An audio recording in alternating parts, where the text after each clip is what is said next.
चलिए स्टूडेंट, आज एक काफ़ी इंटरेस्टिंग क्वेश्चन हम सॉल्व करने वाले हैं, तो वो ध्यान से समझ ले। उसके बेस पर कई सारे क्वेश्चंस आप उसके बाद में सॉल्व कर लोगे। तो देखते हैं, क्वेश्चन है, a husband and wife appear in an interview for 2 vacancies in the same post. Very interesting part, 2 vacancies for the same post. इसका यह मतलब हुआ कि हस्बैंड वाइफ दोनों भी सिलेक्ट हो सकते हैं, क्योंकि 2 वैकेंसी है। एक ही वैकेंसी होती तो आप बोल सकते हो कि हस्बैंड सिलेक्ट होगा तो वाइफ सिलेक्ट नहीं होगी, ठीक है। लेकिन ये म्यूचुअली एक्सक्लूसिव इवेंट नहीं है, दोनों एक साथ सिलेक्ट हो सकते हैं, ठीक है। आगे पढ़ते हैं। The probability of husband selection is 1/7 and that of wife selection is 1/5. What is the probability that number 1 both of them will be selected, number 2 only one of them will be selected, number 3 none of them will be selected, number 4 at least one of them will be selected। ठीक है, सब question हम देख लेंगे। पहले तो एक काम करते हैं, हम इवेंट डिफाइन कर लेते हैं। Let Event A, a husband is selected, and event B, a wife is selected। अब आपको बोला गया है कि selection of husband P of A is 1/7 and P of B is 1/5। अब इसके बाद रिक्वायरमेंट नंबर 1 है, both of them are selected, probability that both are selected.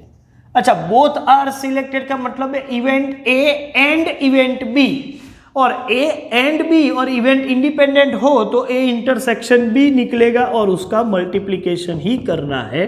मतलब P of A into P of B, that means 1/7 into 1/5, so it becomes 1/35। तो ये तो काफी simple सा क्वेश्चन था, इसमें कोई प्रॉब्लम नहीं है। उसके बाद सेकेंड क्वेश्चन थोड़ा टिपिकल है। थर्ड, फोर्थ तो मैं थोड़ा समझाने के लिए रिवर्स ऑर्डर में जाऊंगा। फर्स्ट के बाद हम सॉल्व करेंगे फोर्थ क्वेश्चन, ठीक है। फोर्थ के बाद थर्ड और उसके बाद सेकंड पे आएंगे। चलिए, क्या है fourth question? At least one of them will be selected, probability that at least one is selected. अच्छा, एटलीस्ट वन का मतलब इवेंट ए हो तो भी चले, बी हो तो भी चले, मतलब इवेंट ए यूनियन बी, और ए यूनियन बी का मतलब है P of A plus P of B minus P of A intersection B। क्यों? क्योंकि दोनों का भी सिलेक्शन हो सकता है, जो हमने यहां पर लिखा हुआ है। दैट मीन्स 1/7 प्लस 1/5 माइनस 1/35, और यहां पर 35 LCM ले तो 5 + 7 - 1 मतलब 11/35। चलिए, उसके बाद थर्ड क्वेश्चन लेते हैं। रिवर्स में मैं जा रहा हूं। थर्ड क्वेश्चन है, none of them will be selected, probability that none is selected. अच्छा, एक भी सिलेक्ट ना हो, इसका यह मतलब हुआ कि A dash and B dash obvious है, और A भी इंडिपेंडेंट है तो A डैश और B डैश भी इंडिपेंडेंट होंगे। ये रूल तो हमको मालूम ही है। तो ये A डैश B डैश कहां से लाएंगे? ये रहा, probability of A dash is 6/7 and probability of B dash is 4/5। तो आप बोल सकते हो कि 6/7 इंटू 4/5 तो मिला के 24/35। अच्छा, आप इसको अलग तरीके से भी सॉल्व कर सकते हो, क्योंकि आपके पास A यूनियन B है।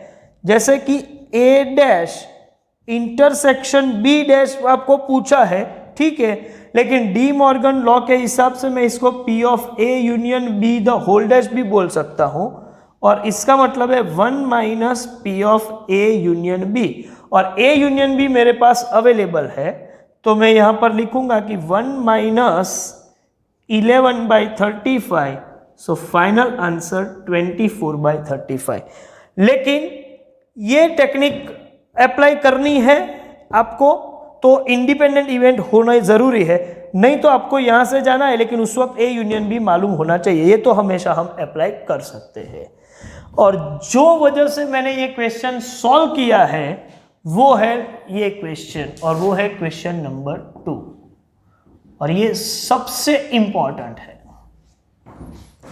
Only one of them is selected, probability that only one of them is selected।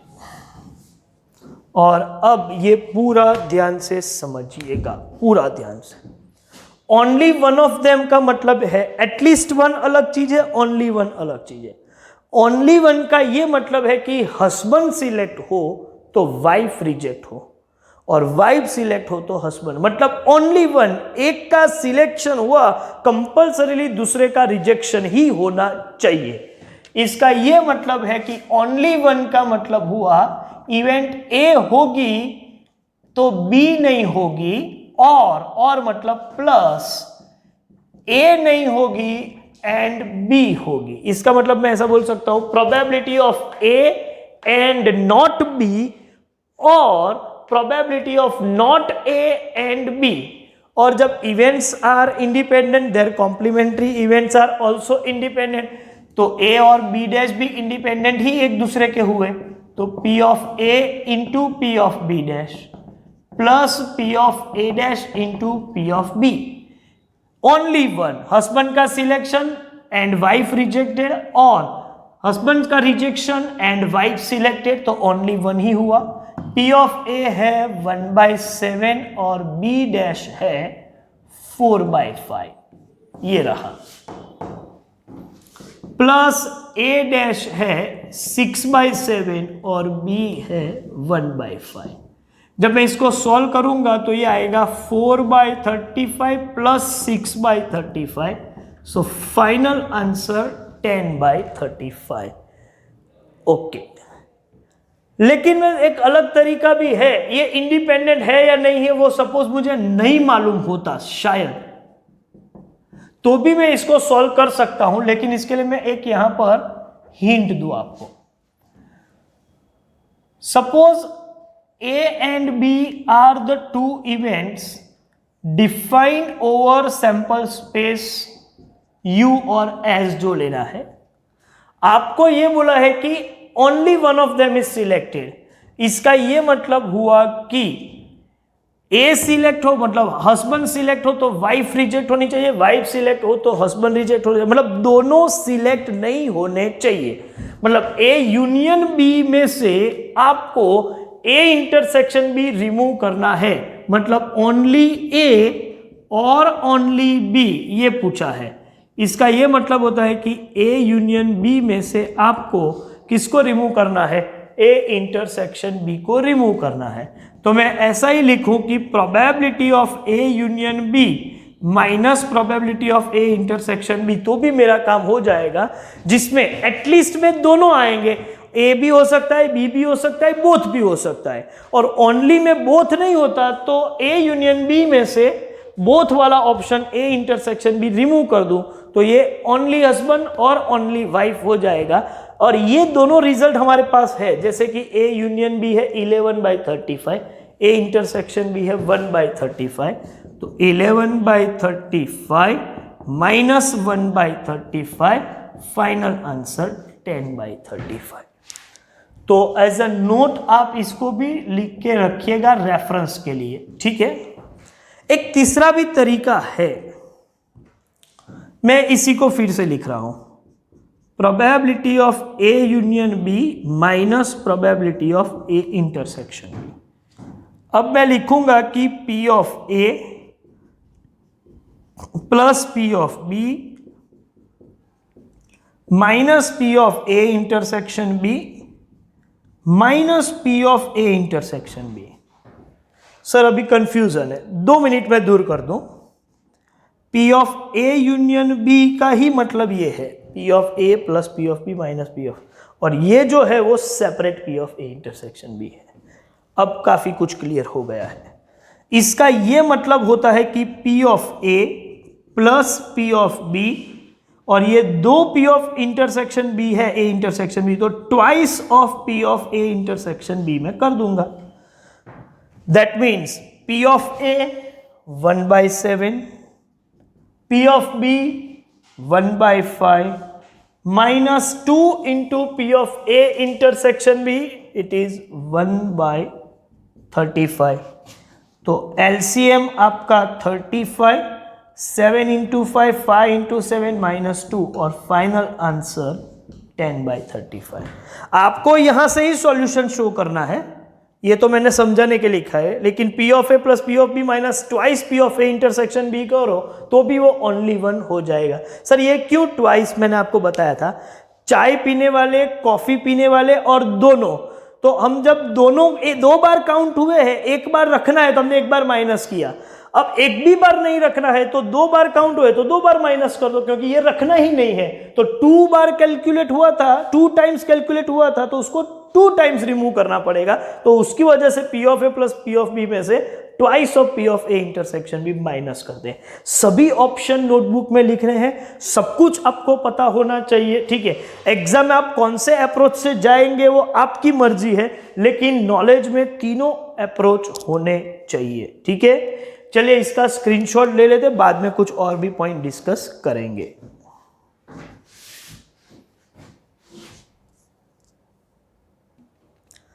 चलिए इसी पैटर्न का एक और क्वेश्चन जो मैं आपको होमवर्क में देने वाला हूं वो एक बार पढ़ लेते हैं। Rakesh and Manju appear in an interview for 2 vacancies in the same post. यहां हस्बैंड वाइफ है, यहां नाम लिखा हुआ है Rakesh Manju, okay. The probability of Rakesh selection is 1/3 and Manju selection is 3/5। What is the probability both of them will be selected? मतलब ए intersection B का probability. Number 2, none of them will be selected, मतलब P of A dash intersection B dash. And number 3, only one of them will be selected, मतलब husband select हो तो wife reject होनी चाहिए, wife select हो तो husband, मतलब Rakesh select हो तो मंजू reject हो जाएगी, और मंजू select हो तो राकेश reject हो जाएगा। ये पोर्शन मतलब थर्ड क्वेश्चन पूछा है, ठीक है। तो अब ये क्वेश्चन मैंने जो थोड़ा बहुत डिस्कस किया है, लेकिन वो आपको खुद करना है इंडिपेंडेंटली, तो ये होगा होमवर्क, ओके। एक और क्वेश्चन हम क्लास वर्क में करते हैं यहां बोर्ड पर। क्वेश्चन है, A speaks truth in 60% of cases, B in 70% of cases. In what percentage of cases are they likely to contradict each other in stating the same fact? Very popular question, almost in each and every book you will find such kind of question. तो ये एक काफी popular question है। चलिए पहले तो मैं event को डिफाइन कर दूं कि A speaks truth and B speaks truth, ये दो चीज हम इवेंट में लेते हैं। तो मैं लिख रहा हूं कि let event A speaks truth और इवेंट B स्पीक्स ट्रूथ। पहले इवेंट डिफाइन कर लेते हैं। अब आपको बोला है P of A speaks truth in 60% of cases, तो प्रोबेबिलिटी देखा जाए तो 0.6, and B in 70% of cases, तो इसकी प्रोबेबिलिटी 0.7। इंटरेस्टिंग पार्ट ये है, requirement probability that they will contradict each other in stating the same fact। अच्छा, कॉन्ट्राडिक्ट ईच अदर का मतलब है कि वो दोनों एक दूसरे से बिल्कुल अपोजिट ओपिनियन में हो, जिसको बोलते हैं कॉन्ट्राडिक्शन। एक बोले कि ये सही है तो दूसरा बोले नहीं ये गलत है, तो तभी कॉन्ट्राडिक्शन आएगा। तो they contradict each other, that means they are giving different opinion stating the same fact. एक ही बात बताने में दोनों के अलग अलग ओपिनियन है। इसका यह मतलब हुआ कि ए सच बोलेगा तब बी कंपल्सरीली सच नहीं बोलेगा, और जब ए सच नहीं बोलेगा तो कंपल्सरीली बी सच ही बोलेगा। तभी इन सेम फैक्ट, मतलब एक ही फैक्ट है, तभी आप बोल सकते हो कि ये कॉन्ट्राडिक्ट है। मतलब वो एग्जैक्टली वही क्वेश्चन हुआ कि हस्बैंड सिलेक्ट हो तो वाइफ रिजेक्ट हो जाए, और वाइफ सिलेक्ट हो तो हस्बैंड रिजेक्ट हो जाए। जैसे ए सच बोले तो बी झूठ बोले, और बी सच बोले तब ए झूठ बोले। तो एग्जैक्ट वही पैटर्न का क्वेश्चन है। तो मैं ऐसा बोल सकता हूं कि probability of A and not B और probability of not A and B, वही पैटर्न से मैं सॉल्व कर रहा हूं। That means P of A into P of B dash, P of A dash into P of B. क्यों into? क्योंकि कोई सच बोल रहा है या कोई झूठ बोल रहा है, वो दोनों, ए सच बोले और बी सच बोले, वो दोनों इवेंट एक दूसरे से इंडिपेंडेंट है। ए का होने या ना होने से बी पर कोई इंपैक्ट नहीं है, और इंडिपेंडेंट है तो कॉम्प्लीमेंट्री इवेंट भी इंडिपेंडेंट होगी, और उसकी वजह से मैं यहाँ मल्टीप्लीकेशन लिख सकता हूँ। अब पॉइंट ये है कि ए डैश बी डैश क्या है, तो हम लिख दें probability of A dash is equal to 0.4, probability of B dash equals to 0.3। अच्छा, क्वेश्चन प्रोबेबिलिटी का नहीं है, सॉरी, क्वेश्चन है percentage of cases where they will contradict each other। ठीक है, तो मैं पहले प्रोबेबिलिटी निकाल के उसको परसेंटेज में कन्वर्ट कर दूंगा। प्रोबेबिलिटी ऑफ ए क्या है, आप बोलोगे 0.6, B dash 0.3, A dash 0.4, B 0.7, 0.18, 0.28, that means 0.46 is the probability। तो percentage of such cases equals to 46%। 46% में हो सकता है कि ए और बी कंप्लीटली एक दूसरे से ऑपोजिट हो, मतलब दे कॉन्ट्राडिक्ट ईच अदर। तो चलिए इसका भी स्क्रीनशॉट ले लो, ठीक है, और इसके बाद हम कुछ होमवर्क क्वेश्चन देंगे। ओके, होमवर्क में आपको 122 से लेके 130 तक होमवर्क करना है, ठीक है। Thank you very much.